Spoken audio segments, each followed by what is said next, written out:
So EMG, first of all, EMG assesses the peripheral nervous system. That's very important.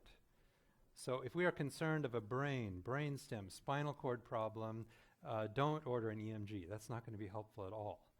Okay, so what EMG does is it assesses everything from the anterior horn cell down. So remember, for our motor nerve, we have anterior horn cells, and a single axon from each anterior horn cell contributes to the roots. So these are motor nerve roots. And then as that axon continues down, it goes to the plexus, brachial plexus or lumbosacral plexus, and then it continues through peripheral nerves. And then acetylcholine is released here at the neuromuscular junction. Okay, and then it activates nicotinic receptors on muscle. You get muscle fiber depolarization and movement, right? So EMG assesses everything from the anterior horn cell all the way down to the muscle. So that's why EMG can be helpful for muscle diseases, neuromuscular junction conditions, peripheral neuropathies, plexopathies, radiculopathies, or anterior horn cell disorders. EMG also assesses the sensory nerve fibers. Now notice sensory nerves don't have a neuromuscular junction, right? They're not involved in movement. And so here we have skin supplying a certain area of the skin. And so basically we'll see that EMGs can assess everything from the dorsoroot ganglion down. Okay, so for both, it assesses everything from the cell body down, from the dorsoroot ganglion distal and from the anterior horn cell distal. All right, so normally what we do in the first part of the test is called nerve conduction study. And we have a device, I'll show you a little video of it here in just a minute, where you put over the nerve and you provide an electrical stimulation to the nerve. And it's very important that we give what's called a supramaximal stimulation. We want to stimulate 100% of the nerve fibers. Okay, and so here, let's just say this is the ulnar nerve, just for an example. And so we put a recording electrode over an ulnar nerve muscle.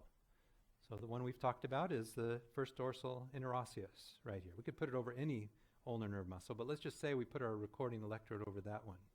And so then we could stimulate the ulnar nerve at the wrist, right here, or we could stimulate below the elbow, above the elbow. We can stimulate the ulnar nerve all the way up in the axilla.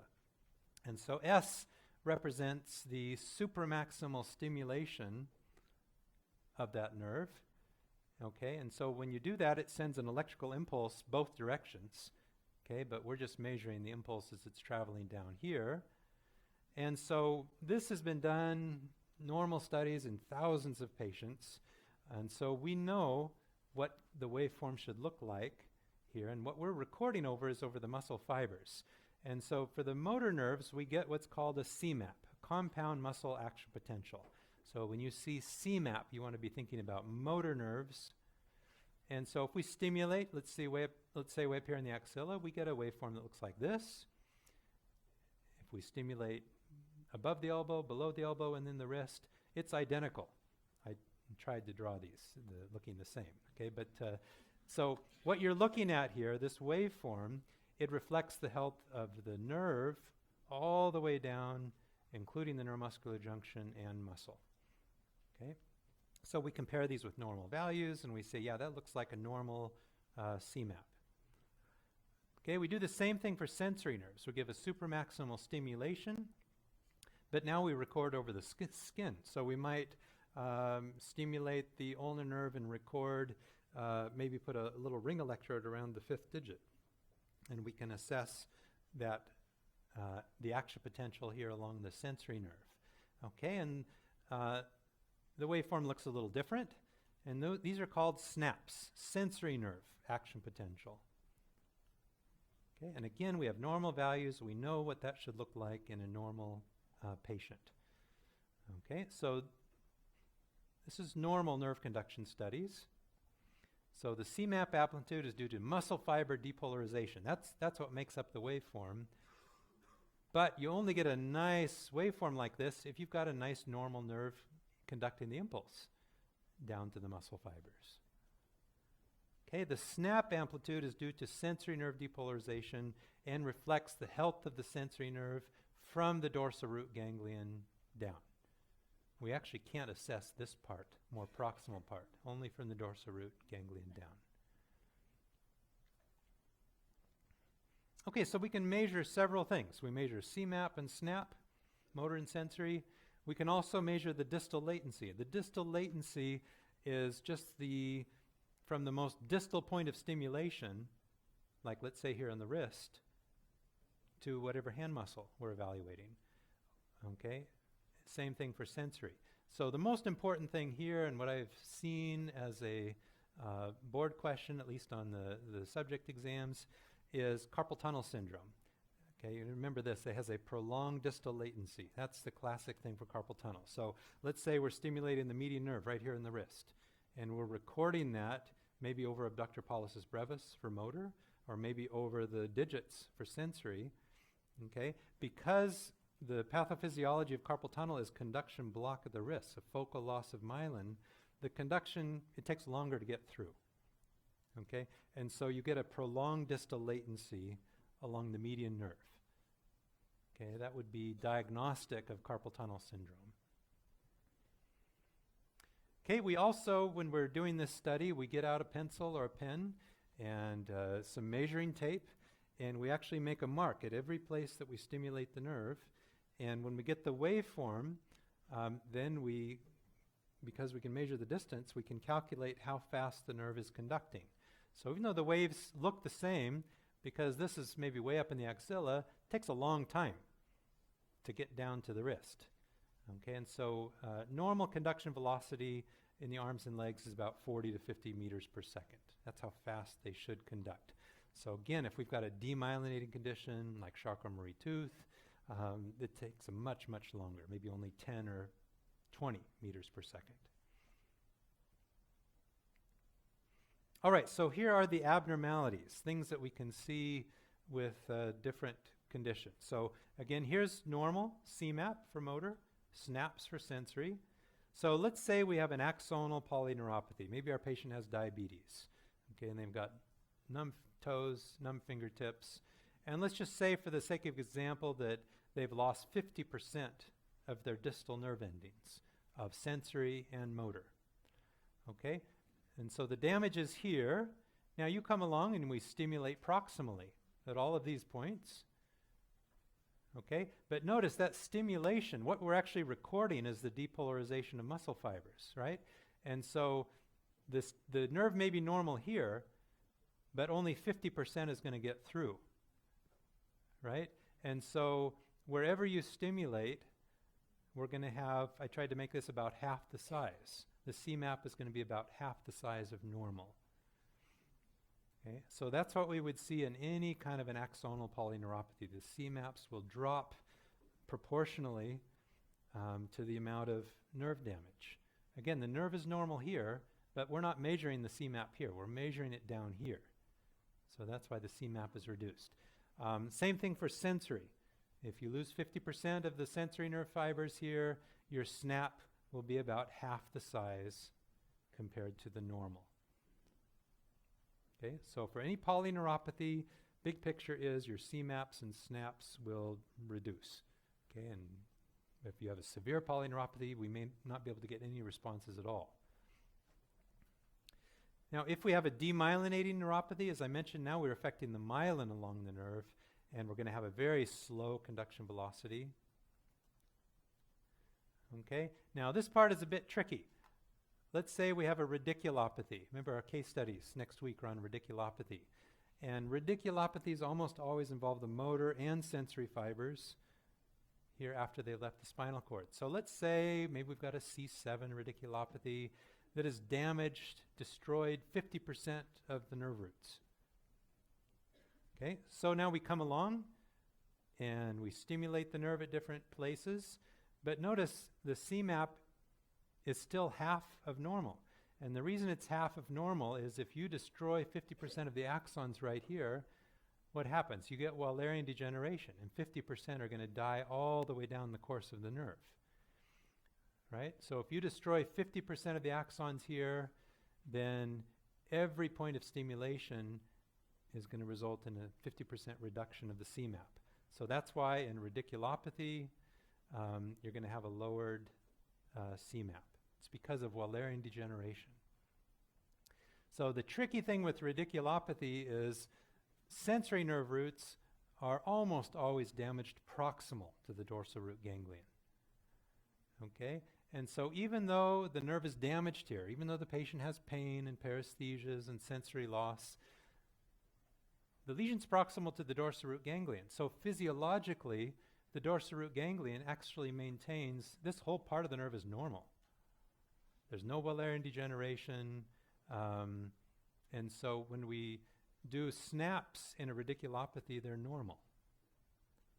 Okay, if you have any lesion distal to the dorsal root ganglion, then you're going to get Wallerian degeneration, and you'll have a reduction in snaps. Okay, now if we have motor neuron disease like ALS, which we'll talk about tomorrow, again, you're going to get Wallerian degeneration, and so you'll have the same kind of a thing, a reduction in CMAPs, but the sensory nerves are not affected, and so you'll have normal synapse. That's the difficult part of this to understand, I've found. So any questions on what I just said there? Yes?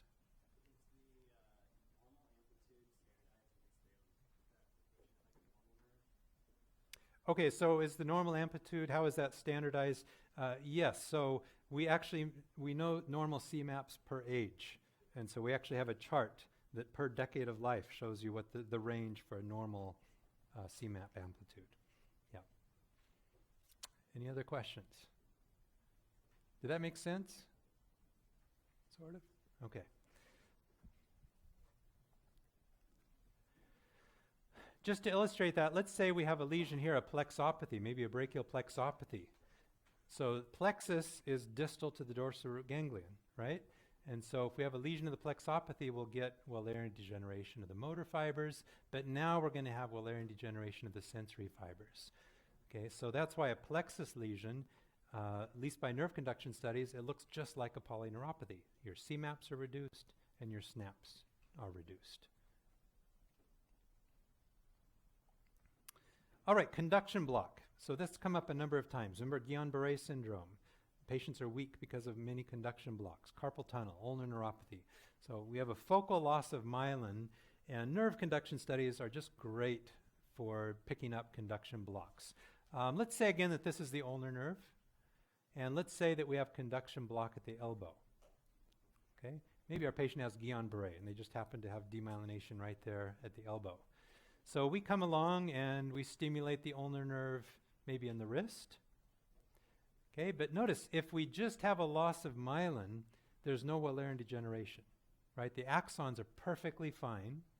We just have a focal loss of myelin. So this part of the nervous system is normal. We get a nice normal waveform. If we stimulate maybe below the elbow, below the area of conduction block, nice normal CMAP, no problem. So how we diagnose the conduction block then is once we stimulate above the area of focal loss of myelin, okay, so we stimulate that action potential, but myelin, remember, is important for that speed of propagation, for getting the nerve impulse quickly down to the nerve endings. And so now the impulse can't get through very well, and so we have a dramatic focal drop in the CMAP. And so anywhere you stimulate above or proximal to the lesion, you get a very small CMAP. And so you see something focal like that, focal drop of CMAP, we can pinpoint exactly where the conduction block is. Okay? So key things, remember carpal tunnel syndrome, there's prolonged distal latency. And now when we're evaluating for neuromuscular junction diseases, we do what's called repetitive stimulation, where same thing, except now instead of giving one shock, we give a lot of shocks very quickly, often very painful for the patient, so we apologize first. And so in myasthenia gravis, remember that with repetitive movement, you just lift your arms up, there's a little drop in release of acetylcholine. That normally, because of the safety factor at the neuromuscular junction, there's no weakness. Okay, and so what we're doing here is we're just in a physiologic sense here, we're trying to manipulate this by repetitively stimulating the nerve. There's a drop of acetylcholine, and because there are fewer nicotinic receptors available, then the CMAP drops. Okay, so if you see a reduction like this, it's Lambert-Eaton syndrome. Normally, when you repetitively stimulate a nerve, neuromuscular junctions have this large safety factor, and so the CMAP stays exactly the same. So this is what we see in myasthenia gravis. Okay, in a presynaptic disorder like botulism or Lambert-Eaton syndrome, when you repetitively stimulate the nerve, you can just briefly overcome what's going on there with the voltage-gated calcium channels or with snare proteins, and you just get a burst of release of acetylcholine, and so you get an incremental response. Okay, so if you see this, the answer is either Lambert-Eaton or botulism. So if it's acute, patient's in the emergency room, it's botulism. If it's, a male smoker who has leg weakness, it's going to be Lambert-Eaton syndrome.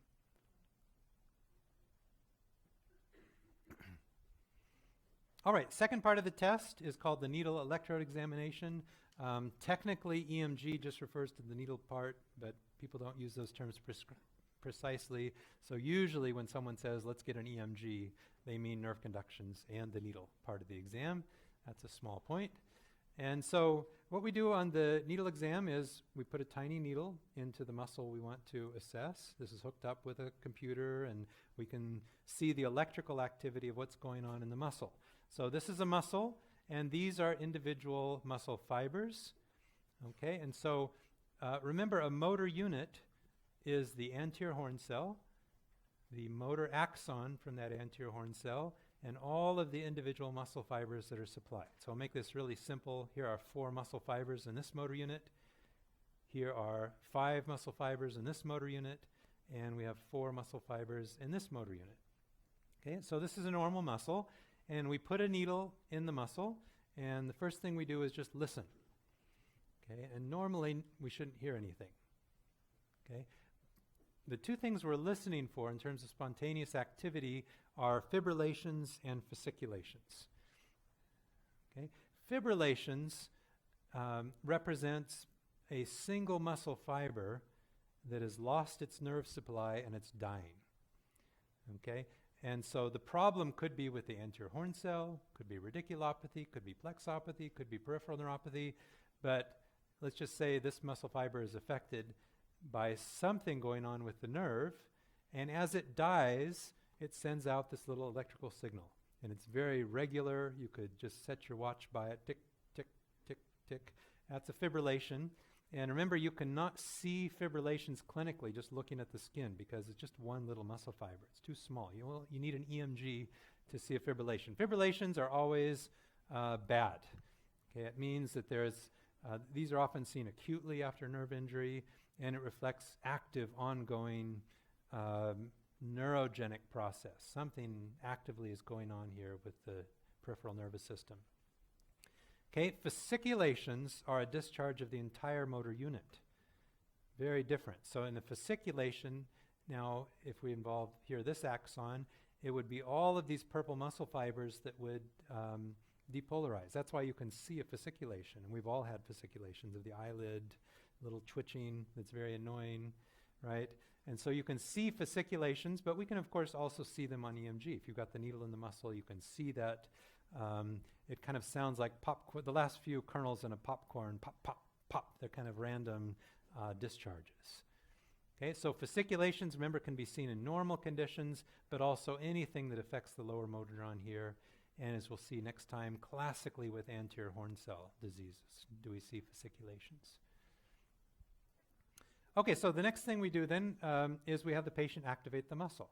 So let's say we've got the needle here in the first dorsal interosseous, and we'll have the patient just lift your finger up a little bit. Okay, how do you lift your finger up? Well, you recruit motor units, right? That's what causes the movement. And so we'll have the patient give a little more effort and a little more effort, and you see more and more of these motor unit potentials. Okay, here we've got just 3 motor unit potentials, and these go ticking across the screen. Okay, and we know again about the normal size that they should be. So don't confuse these with CMAP. That's nerve conduction study, right? Motor unit potentials we see on the needle part of the exam. Okay, so this is kind of what normal motor unit potentials would look like. Okay, so what happens abnormally then in the needle part of the examination? Let's say we have anything neurogenic. meaning it could be an anterior horn cell disease, radiculopathy, plexopathy, peripheral neuropathy. Let's just say we've lost this nerve. Okay? Now, if the nervous system is very resilient, notice we lost all of the purple muscle fibers, but the two normal ones here may send out these collateral sprouts, in fact they always do, to try to desperately resupply the muscle fibers that are losing their nerve supply. Okay? And so you see now the green neuron was able to resupply these two, the purple was able to supply these three, and so it perfectly resupplied all of the muscle fibers. But now what's the difference when we do an EMG? Before we had 3 motor units, now we only have 2. And each motor unit now has more muscle fibers per motor unit, right? And so the motor units now are big. So very large motor unit potentials tells us this is deinnervation, reinnervation. Okay, we had nerve damage, deinnervation, and the reinnervation is all of this collateral sprouting here. Okay, so in anything neurogenic, we see fewer motor unit potentials. That means there's less recruitment. We don't have as many motor unit potentials, and the ones we do see are large. Okay, that's neurogenic. In a myopathic condition, so we've got a patient with polymyositis or Duchenne's, if we were to do an EMG, now the damage to the muscle fibers is just random. You don't knock out entire motor units. You have selective, just random damage to individual muscle fibers, okay? And so now that means, remember, it's not a problem with the nerve, the problem's out here in the muscle. So each motor unit has many fewer muscle fibers, and so therefore the motor unit potentials are very small in a muscle disease. So they're large in a peripheral nerve condition, they're small in a muscle disease. Okay, so in terms of timing, fibrillations are seen acutely,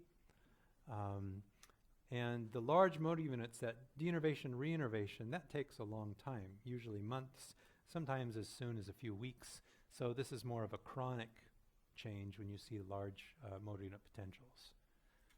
Okay, so I'll go over the summary next time, but let me just, as a last thing, show you a student here that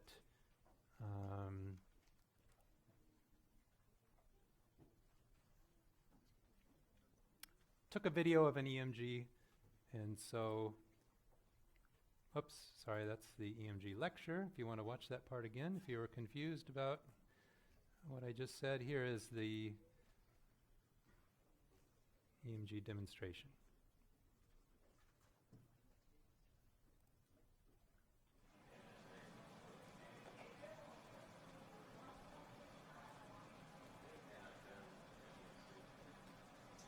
Okay, so this is the nerve conduction study. So we're looking at these waveforms as we stimulate the nerve. And so when we stimulate the nerve, we get a muscle twitch. We're stimulating the median nerve, recording over, there's the abductor pollicis brevis muscle right there. And again, we have to measure the distance because we're calculating a speed. And here's the needle part of the exam. I'm going to push down against it. I think this is the brachioradialis muscle. So we put the needle in the muscle. Then we hear the motor unit potentials. And this is kind of a normal appearance of what the motor unit potentials look like. I don't expect you to look at that and realize that's normal, but I'll just tell you it's normal.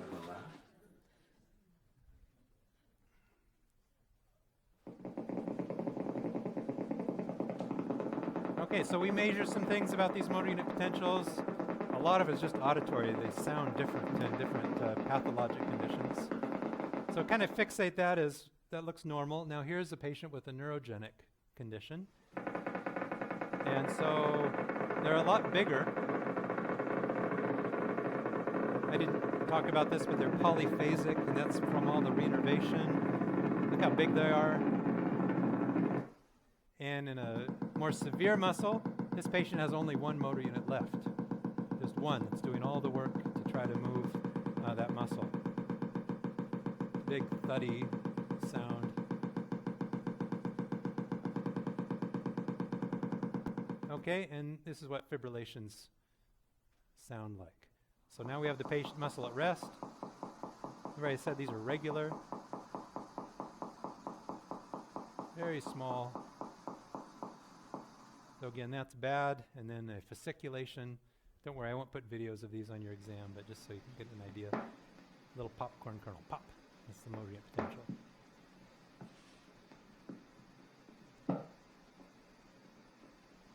Okay.